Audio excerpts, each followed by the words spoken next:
Მოგზაურობთ ამ სასწავლო ბალათების თემის განხილვას.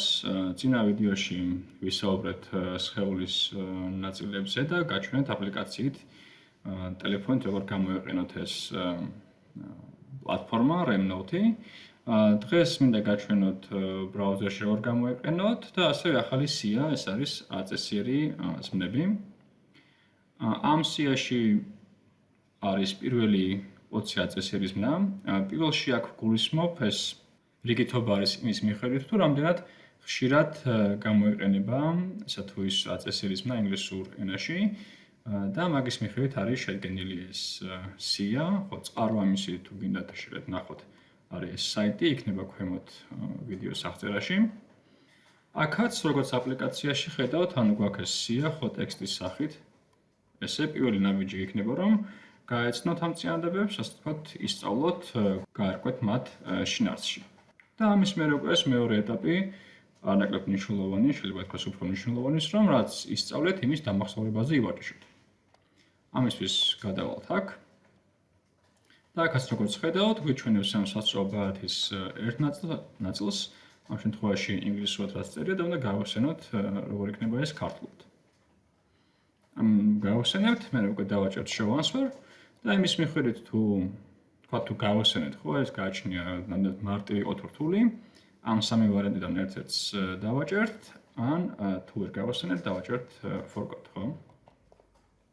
და ესე მიყვებით სხვადასხვა ბალათს და ვაპასუხებთ მის მიხედვით გავახსენოთ თუ არა. აქ როგორც ხედავთ, თუ შეამჩნიეთ, ხანდახან აჩვენებს რაც ქართულად წერია და უნდა გავახსენოთ ინგლისური, ან პირიქით აჩვენებს ინგლისურს და უნდა გავახსენოთ ქართულად რაც არის, ხო? დღეს დამატებით ესეც მინდა გაჩვენოთ, როგორ შეგიძლიათ ამის მართვა, ხო? მოდით გამოვიდეთ აქედან. ახლა აქ როგორც ხედავთ, ეს ვიზუალურად გავს ჩვეულებრივად რაც ტექსტ, ხო? მაგრამ ასევე შეამჩნევთ აქ არის სიმბოლოები, ისრები და ზუსტად ამ სიმბოლოთი ჩვენ ვეუბნებით პროგრამას თუ როგორ გვინდა ამ ბალათით სწავლა. ამ შემთხვევაში ეს არის flashcard direction, ამაზე ეს არის მონიშნული, რომ ეს ბალათი მინდა რომ ორივე მიმართულებით მუშაობდეს, ანუ ხანდახან მაჩვენოს ქართულად რაც წერია და უნდა გავახსენო ინგლისური და პირიქით. ეს შეგვიძლია შევცვალოთ, მაგალითად თუ გვინდა რომ მარტო თქვათ ინგლისურ ვერსიას გვაჩვენებდეს როგორც კითხვას და უნდა გავახსენოთ ქართული, ვთქვათ ამას მოვნიშნავ. ან თქვათ როგორც გონე პირველ ვიდეოში ქონდა ყველა ბალათი ესე რომ გვიჩვენებდა ქართულ ვარიანტს და უნდა გავახსენოთ ინგლისური. და ამის შეცვლა შეგვიძლია ერთიანად რამდენიმე ბალათისთვის, ცოტა უცნაურად მუშაობს, მაგრამ გაკეთებადი არის. ამისთვის თქვათ გვინდა ეს ყველა ბალათი რომ შევცვალოთ, ხო, რაც ზმნა ყოფნას თუბის უკავშირდება. ამისთვის დავაჭერთ სადმე აქ თავში, ხო? კლავიატურაზე გვიჭირავს shift ღილაკი და მოვნიშნავთ ბოლოს ტრიკონს. შემდეგ დავაჭერთ ამ სამ წერტილს და აქ ავკრებთ ესე practice.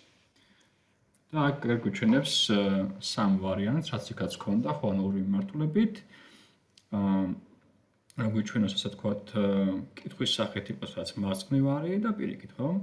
ახლა აქ ჩვენ გვინდა თუ გვინდა ქართული დავტოვოთ, ხო, როგორც კითხვა და პასუხად იყოს ინგლისური, უნდა მოვნიშნოთ ამ შემთხვევაში ეს. ნახავთ როგორც მუშაობს ეს ერთიანად, როდესაც ვცვლით ამას. ალბათ წაეშალა ეს ის არის, ახლა ის იმუშავებს იმგვარად, რომ კითხვის სახით იქნება ქართულად რაც წერია და უპასუხებთ უნდა გავახსენოთ ინგლისური ვერსია. ცხადია, როგორც ხედავთ, აქვე შეგიძლიათ შეცვალოთ თვითონ წინადადებებიც, მოარგოთ თქვენს და მოარგოთ ეს სია თქვენს საჭიროებებს, თავისუფლად შეგიძლიათ ეკეთება.